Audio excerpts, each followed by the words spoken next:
Vítam ťa v tejto virtuálnej kaviarni v našom Faith Cafe. Pohodlne sa usaď, vezmi si svoj pohár viery, môj ešte chladne a poďme sa spolu o niečom porozprávať. Predtým nezačneme, chcem vám dať ešte do pozornosti moju knihu. Je to vlastne kniha 50 modlitieb na každý deň, každú chvíľu. Sú to vlastne modlitby na situácie v živote, s ktorými sa verím, že každý z nás stretne. A táto kniha je momentálne v takom predpredaji.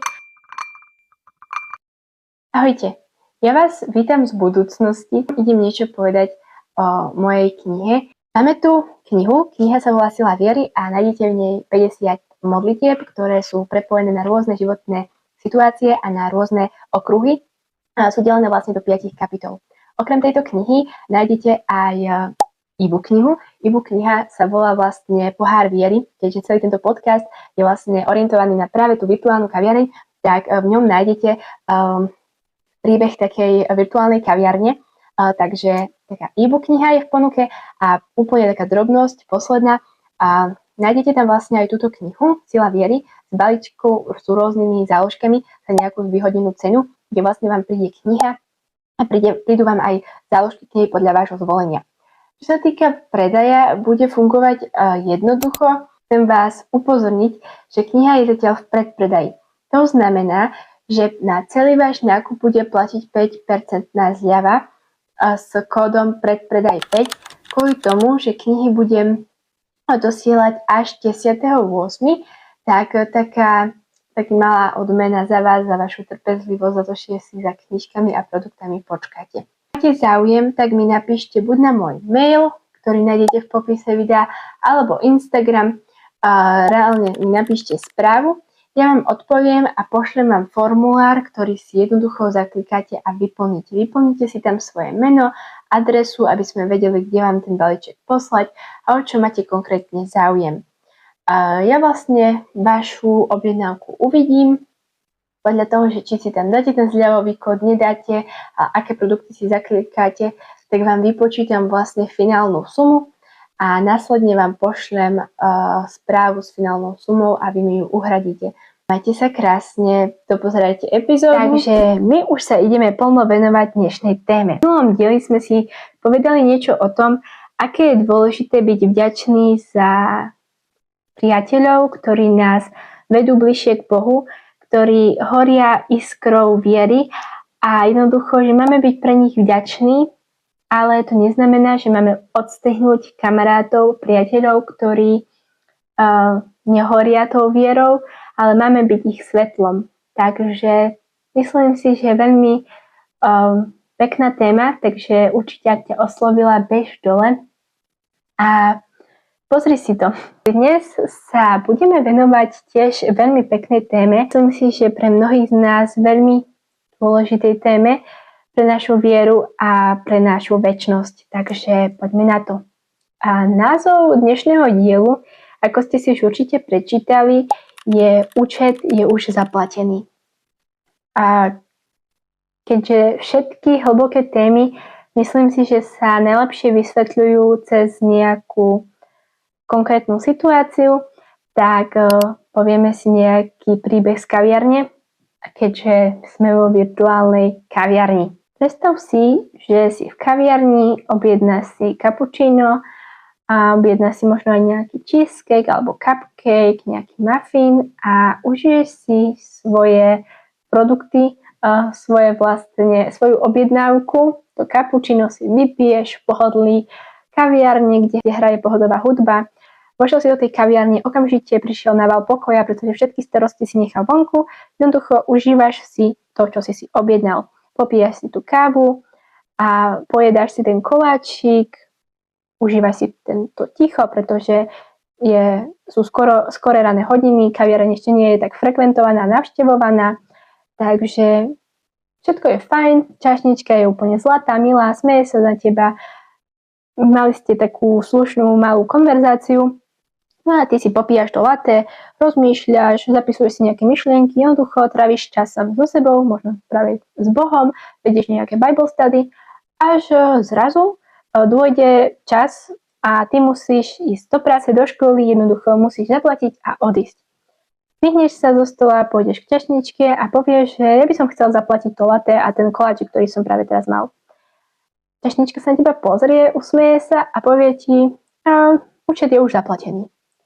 Ty sa zamyslíš, pozeráš na ňu a nerozumieš tomu. Akože je už účet zaplatený. Kto ten účet zaplatil?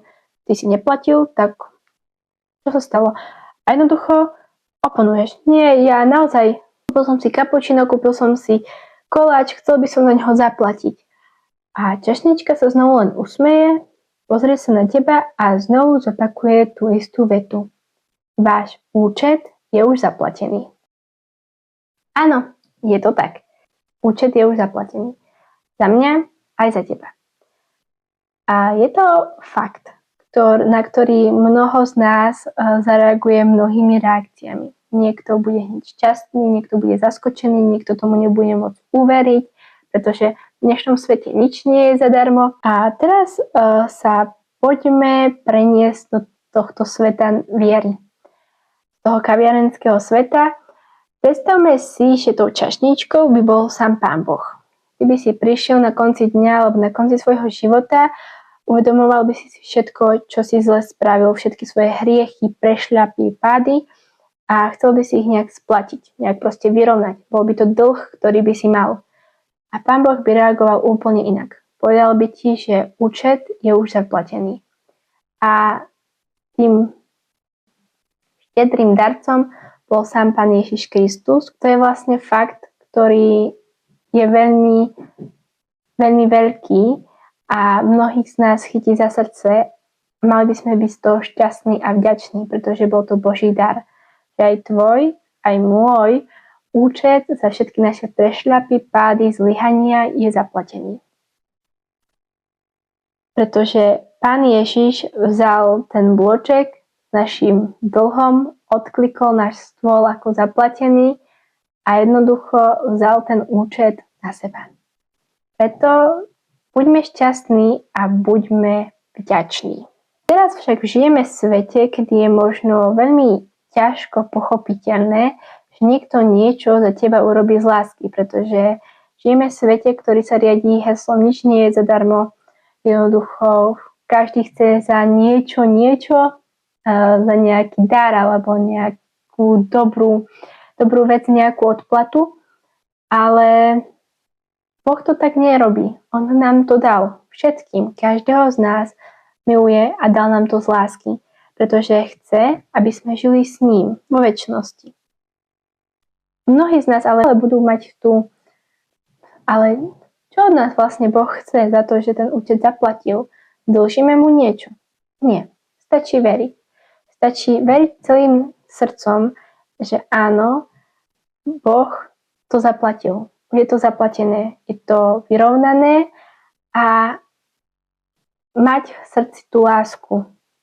Tú lásku nakoniec šíriť ďalej do sveta a jednoducho žiť život tak, ako to žil Pán Ježiš.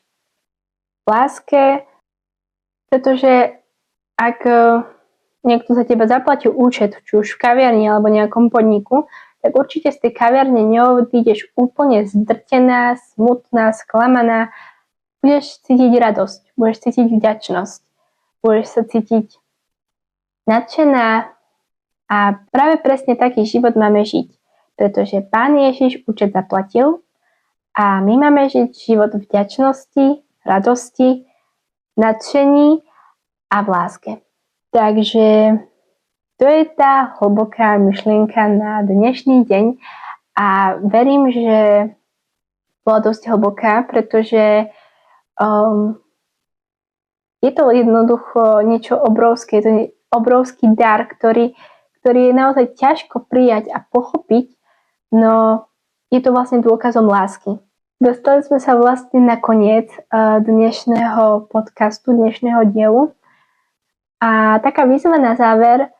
Skús si to naozaj predstaviť, že vlastne ten Pán Boh, Pán Ježiš, ten účet tvoj, môj, náš zaplatil a vzdaj mu vďaku tento deň, každý deň, za všetko, čo pre teba robí. Takže vidíme sa o týždeň v piatok. Verím, že ďakujem, že ste došli so mnou aj až tu, až ku koncu nášho stretnutia v našej virtuálnej kaviarni. Užite si svoju kávu, dúfam, že ste si ju aj užili, dúfam, že ste si nejakú kávu urobili a nezabudnite, do 8.8. platí teda zľava, takže využite ju a získajte knihu, ktorá verím, že aj duchovne obohatí váš život. Vidíme sa o týždeň.